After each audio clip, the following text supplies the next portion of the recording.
Anime Disrobed here, and Tomo-Chan is a girl finally wrapped up, so let's talk about that final episode. An incredibly heartwarming episode to round out the season. We have romance, we have action, true to the Tomo-Chan way. For some reason, Tomo wants Jun more flustered than he already is. It seems like Jun is incredibly flustered, but just does not show in the way Tomo wants. As for her, it's very visible she's flustered, and he just seems calm. So Misuzu offers a plan to see a romantic movie. The fact Tomo spent a week looking at a poster to be able to tease Jun is adorable. But a week for a poster? Let's see how this movie plays out. You can see the moment Tomo realizes she is in way over her head.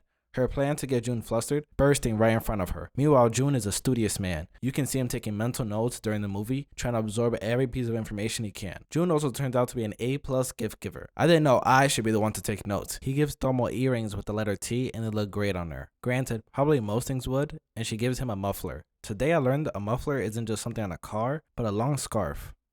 The more you know, anime is truly educational. Back at Jun's house, can we give a round of applause to the animators for capturing Tomo incredibly well? If only Tomo knew how flustered Jun was, that a single touch has him going to the moon. The next back and forth is probably the sweetest and the fastest change I've ever seen. Tomo goes from yelling a declaration to kiss him, which is expected from her, to becoming the most shy person on the planet once he touches her. Jun calls in a problem to the space station as he can't calm down, and as usual, wrecks his face. Someone told Jun to stop hurting his face. Tomo kinda needs that. I was not aware they were not dating. I guess the next logical step from telling someone you love them is to not ask them out. Jun wants her parents' blessings, which might seem romantic for some and an overkill for others, just to date. Too bad he has yet to defeat the final boss, Tomo's dad, Goro. Tomo goes absolute Super Saiyan about to kick her father's ass, which I think she has a real chance. I never count Tomo out. She instead goes for the super effective I hate you, which destroys the man harder than any punch or kick could have. But turns out it has some recoil on Tomo and Jun as well, since Tomo didn't see anyone during winter break, not even her friends. To which Carol and Misuzu come out like investigators, interrogating Tomo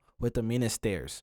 Although Carol's looks more condescending, but hey, she's trying her best. Then the time is upon us. Jun finally challenges Goro. Starting with a sneak attack, I respect it. Maybe it's not the honorable thing to do, but a win is a win, and you have to do anything for your partner. He even brings Goro's kryptonite, his wife, which is still a weird kryptonite to have, but again, anything for a win. Meanwhile, Tomo's about to kill Cole with a backbreaker. The disrespect to be breaking his back while lost in thought, I wouldn't be able to recover physically or emotionally. You also see that Cole is a king of advice as he manages to clear Tomo's mind, helping her get back into the groove. He's given Jun great advice twice and Tomo-Chan once.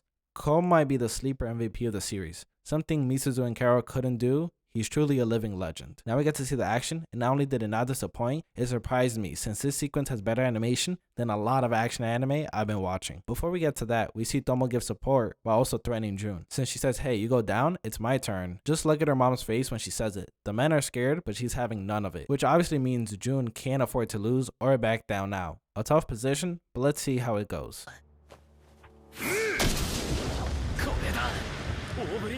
I don't doubt that Goro might have left some gaps to let Jun have a chance, but look at this aura. No one can say a win here would be free. I know I wouldn't get this win, but Jun has a great audience. Also, Jun continues to not give himself enough credit. He thinks if someone is a stranger who won't go out to help them, but he would for Tomo, but we have seen him put himself in harm's way for Misuzu, and maybe he wouldn't react as fast as Tomo, but he would be right there by her side. But let's see the final fight.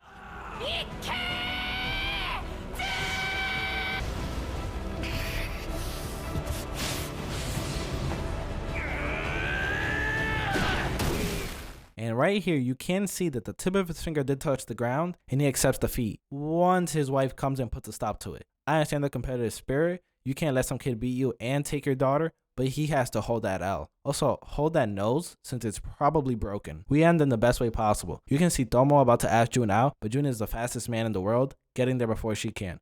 Tomo can let him set the mood or get into it. She was way too excited. So excited, she gets in there with no shame, and well, take a look. Incredibly cute and adorable. Jun is still shy, but it's progress. So that's the finale. It was a great episode with incredibly cute moments overall.